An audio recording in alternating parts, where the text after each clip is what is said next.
Senhor Presidente, Senhor Primeiro-Ministro, Senhoras e Senhores Ministros, Senhoras e Senhores Deputados, a Assembleia da República desempenha um papel crucial na apreciação da ação governativa, especialmente no que concerne às finanças públicas e ao processo orçamental, mas participa também num esforço de esclarecimento das cidadãs e dos cidadãos sobre o Orçamento de Estado para 2016. Uma das questões que mais valoriza este orçamento é precisamente o intenso debate a que ele tem sido sujeito. Portugal vive um dos momentos mais relevantes da sua história recente e todos, repito, todos, temos que estar à altura das nossas responsabilidades. Portugal vive um momento crucial em duas dimensões. Na dimensão nacional, estamos a criar uma alternativa. Uma alternativa que deve ser reafirmada todos os dias, pela ação política no Parlamento, mas, e é isso que nos traz aqui hoje, pela ação governativa no respeito pelos compromissos assumidos com os portugueses. É nossa obrigação estar à altura deste desafio e poder, de forma gradual, rigorosa e sustentável, construir essa alternativa a partir das políticas que propomos. Com maior justiça social, com maior equidade fiscal, mas também com uma atitude reformista que coloque fim à acumulação de desequilíbrios que os últimos anos vieram a adensar. A segunda é a dimensão europeia e internacional. Portugal está inserido numa área económica e monetária onde todas as possibilidades de crescimento e desenvolvimento social devem ser exploradas. Não apenas por cada uma das suas cidadãs e cidadãos individualmente, mas pelo país enquanto comunidade. A participação ativa na dimensão europeia assume particular relevância no momento em que se estão a debater temas tão importantes como o aprofundamento da União Bancária, o fortalecimento da política orçamental da União Económica, a resposta à crise dos refugiados ou a política europeia de mobilidade do trabalho e das pessoas. Nas duas dimensões, o comportamento deste governo caracteriza-se pelo diálogo, aberto e transparente com os portugueses. É na senda desse debate, duradouro e construtivo, que baseamos também o nosso diálogo com a Comissão Europeia. Não assumiremos como permanentes medidas que em Portugal apresentamos como temporárias. Não assumiremos objetivos orçamentais sustentados em operações financeiras que não foram concluídas. Não negociaremos nas costas dos portugueses o adiamento dessas operações, sacrificando os seus impostos com fins eleitorais puramente oportunísticos.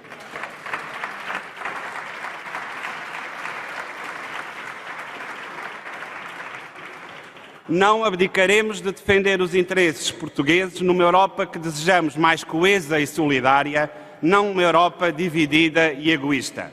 Senhoras e senhores deputados, os impostos pagos pelos portugueses são mais importantes do que qualquer mero jogo eleitoral de que não reza ou alguma vez rezará a história.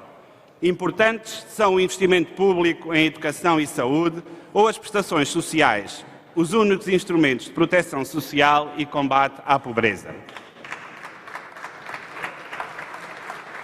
Estamos hoje focados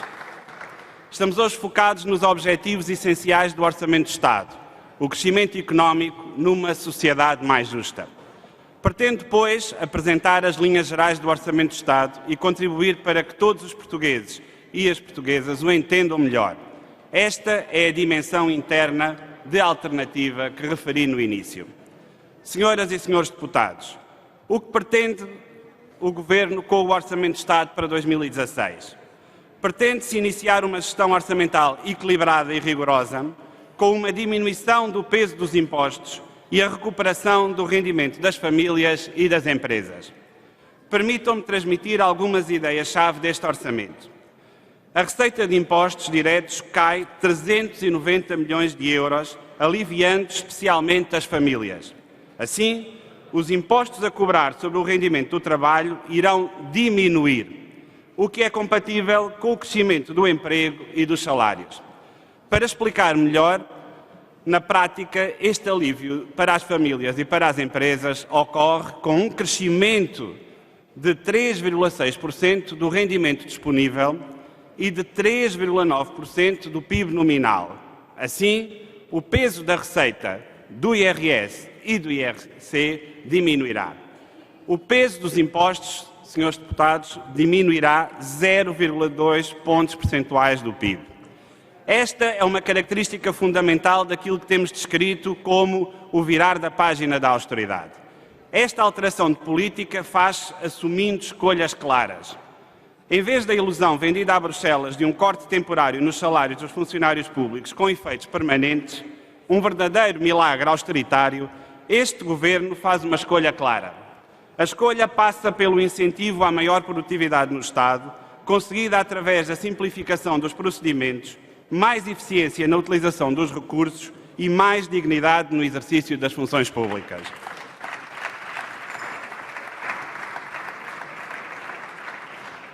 Os trabalhadores, tanto do setor público como do setor privado, são o mais importante fator produtivo. Não promovemos a divisão entre portugueses. O problema da produtividade não se trata com desmotivantes cortes salariais, a reposição faseada dos cortes salariais e o aumento do salário mínimo de forma concertada são as políticas economicamente eficientes. Optámos ainda por não aumentar as taxas do IRC, do IRS e do IVA. Acautelámos a estabilidade fiscal. Para além de diminuir o peso dos impostos, há uma recomposição fiscal virtuosa, amiga do crescimento. Esta ideia é chave. Virtuosa, pois há menos impostos diretos sobre os fatores produtivos e mais impostos indiretos sobre as decisões de consumir e importar. O aumento da receita com impostos indiretos, cresce em 6,6%, é concretizado apenas com o crescimento da receita em impostos especiais, em que se associam importantes finalidades extrafiscais. Destas destaco o desincentivo ao endividamento das famílias, o equilíbrio das contas externas e a preocupação com a eficiência energética. Estes impostos, tabaco, veículos, álcool, sofrem uma atualização base de 3%. Senhoras e senhores deputados, recordemos que o anterior Governo projetou no Programa de Estabilidade de 2015 um crescimento da receita de IVA em 7,2%. Neste orçamento, o IVA acompanha o crescimento do consumo privado nominal, ou seja, 3,6%. Parece agora claro quem é que se propunha fazer mais um enorme aumento de impostos em Portugal. Ou seria apenas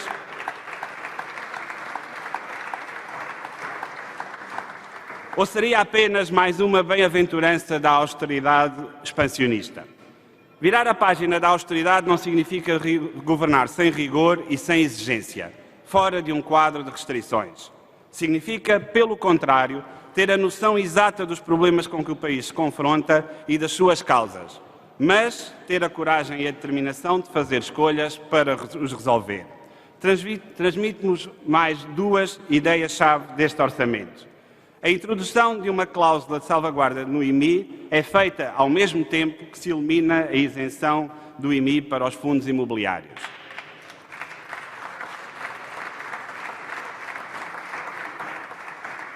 E a segunda, o quociente familiar do anterior Governo é substituído por uma dedução fixa por filho, independente do rendimento do agregado familiar, que beneficia um maior número de famílias. Estas escolhas demonstram que a política fiscal não é um instrumento cego de obtenção de receita fiscal. O Estado deve, em cada momento, analisar o que a economia lhe transmite e ajustar a sua política de forma a potenciar o crescimento económico e a justiça social. Debrucemo-nos na opção pela dedução por cada filho. Assumimos o compromisso de que a nova dedução não criaria mais despesa fiscal, mas também não a diminuiria. Assim, estamos em condições de propor que a despesa fiscal do quociente familiar seja substituída por uma dedução por cada filho de valor igual a 600 €, aumentando-se também as deduções por ascendente e por dependente deficiente. Substitui-se um regime que nada beneficiava as famílias com filhos com menores rendimentos por um sistema que é mais justo e mais vantajoso para a grande maioria dos agregados familiares com dependentes. Senhor Presidente, senhoras e senhores deputados, tendo transmitido algumas das ideias-chave do Orçamento do Estado que ilustram as escolhas que fizemos, permitam-me desenvolver um pouco, de forma mais detalhada, a forma como este orçamento foi preparado e os objetivos finais a que se propõe. Recordemos então o ponto de partida deste Orçamento de Estado. O anterior Governo tinha estabelecido uma meta de 2,7% para o déficit de 2015. Sabemos hoje que o déficit ficará perto dos 3,1%.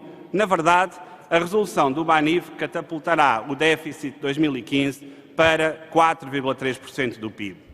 O anterior Governo também agravou o déficit estrutural em 2015 num valor de 0,6 pontos percentuais do PIB. A dívida pública chegou praticamente aos 130% do PIB. As ações e omissões do anterior Governo farão com que Portugal não possa sair do procedimento do déficit excessivo em 2015.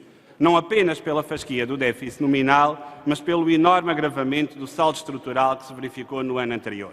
Ou seja, o anterior Governo falhou todas as metas orçamentais que propôs. Os números que cito são objetivos. Não deixam margem para dúvidas sobre a falta de autoridade da anterior maioria para falar em contas certas, em aumentos de impostos ou em ajustamento estrutural. À saída limpa dita pequena, juntou-se um engodo fiscal. Desde a suposta devolução da sobretaxa servida para efeitos eleitorais, à antecipação de receitas fiscais para fazer crer que o déficit estava em linha com o objetivo. Senhoras e senhores deputados, são vários os desafios com que Portugal se confronta. Temos de corrigir desequilíbrios, relançar o crescimento e recuperar o emprego. Cabe ao Governo, em parte através da política orçamental, garantir as condições para que esses objetivos se concretizem.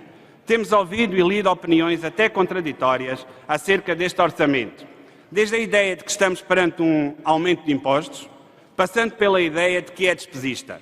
Diz até que este orçamento, o que dá com uma mão, tira com outra. É certo que nos anteriores governos apenas se tirava, mas não é razão para tanto descontrole verbal. Porque agora até o BANIF dava lucro e até o colossal aumento de impostos tenha sido apresentado como temporário. Tão temporário como as irrevogáveis decisões do anterior governo. Assim, é difícil que alguma instituição internacional os leve a sério. Pela nossa parte, preferimos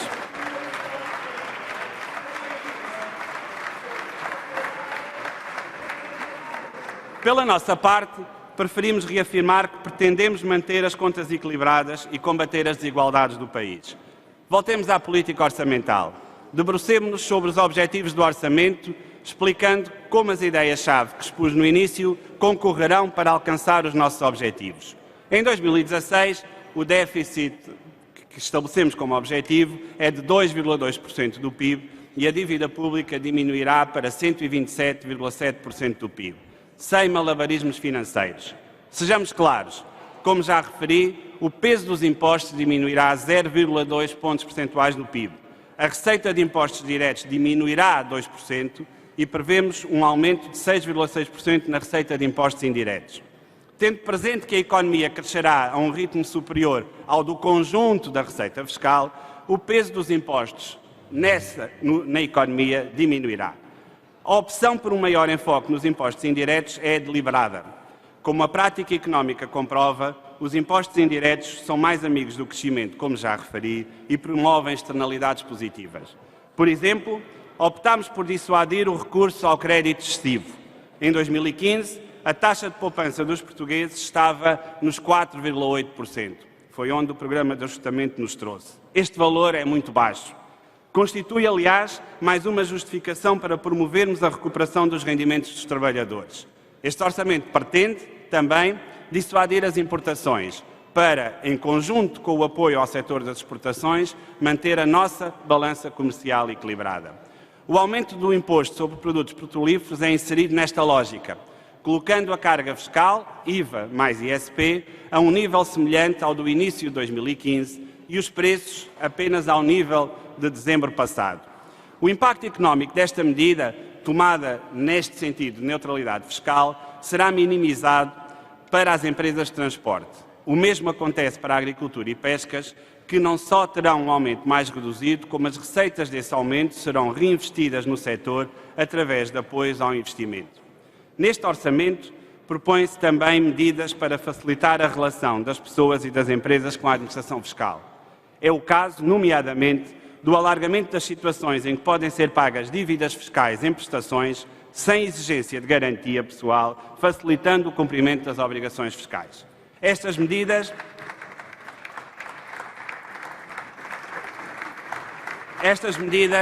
são a prova de que o Governo apoia o aumento da competitividade das nossas empresas. A austeridade entra no princípio do seu fim quando optamos, como é nosso dever constitucional, por promover a recuperação dos rendimentos dos trabalhadores do setor público e do setor privado. Recordo, aliás, que muitas medidas tendentes a este objetivo não constam deste orçamento por já terem sido legisladas nesta Assembleia, como é o caso da eliminação parcial da sobretaxa do IRS. O Governo, apoiado pela maioria parlamentar que o sustenta, defendeu a legalidade e as expectativas de todos os portugueses, do setor privado e do setor público.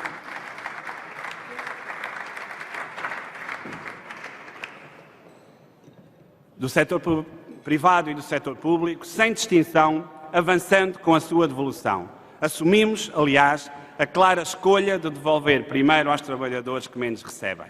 Optámos também por promover o aumento do salário mínimo, uma medida com especial impacto nos trabalhadores do setor privado. Esta medida, relembro, foi tomada em acordo com a vasta maioria dos parceiros sociais. Não verão este Governo a promover a competitividade da economia do país pela desvalorização dos salários.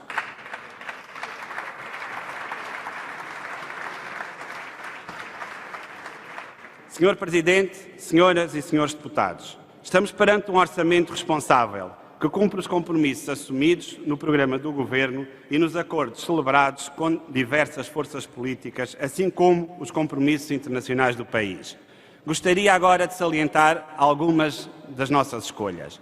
Como a política fiscal adotada demonstra, este é um orçamento que pretende reforçar a coesão social.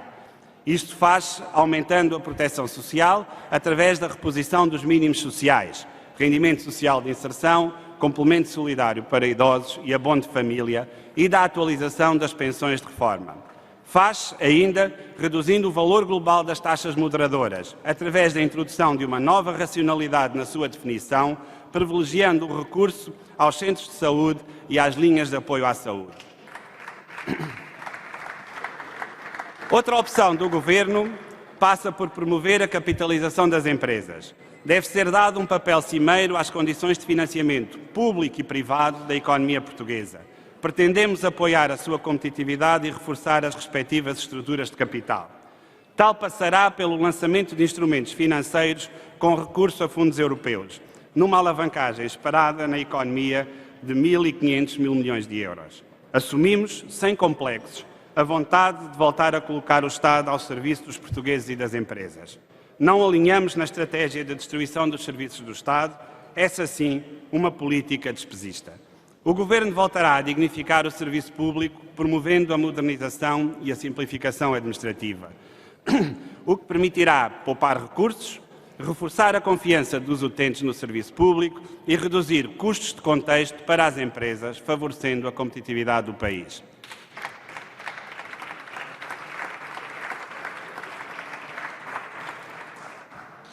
Assumimos ainda o desígnio de sair, no final de 2016, do procedimento por déficit excessivo. O orçamento do Estado terá um déficit abaixo dos 3% e avançará igualmente para uma redução do déficit estrutural, cumprindo assim, finalmente, com os nossos compromissos europeus. Estas são algumas das prioridades das principais opções do Governo. Recordo que estas opções fazem parte de um conjunto de ações muito vasta de todos os ministérios. Todos eles participaram ativamente na elaboração deste Orçamento do Estado e a sua atuação, em particular no controle da despesa do Estado, far-se-á de forma particularmente articulada e coesa. Senhor Presidente, senhoras e senhores deputados, ao concluir, permitam-me reforçar alguns pontos. Este Orçamento promove a estabilidade económica e social, em particular num quadro de estabilidade na fiscalidade direta sobre as famílias e sobre as empresas. Este orçamento gera confiança e estabilidade, fator essencial para as famílias, para as empresas e para os investidores nacionais ou estrangeiros. O fim da austeridade não deve ser confundido com falta de rigor ou desconhecimento das restrições. Não pretendemos, como o anterior Governo, apresentar 8 orçamentos em 4 anos e ainda assim continuar a falhar as metas. Este orçamento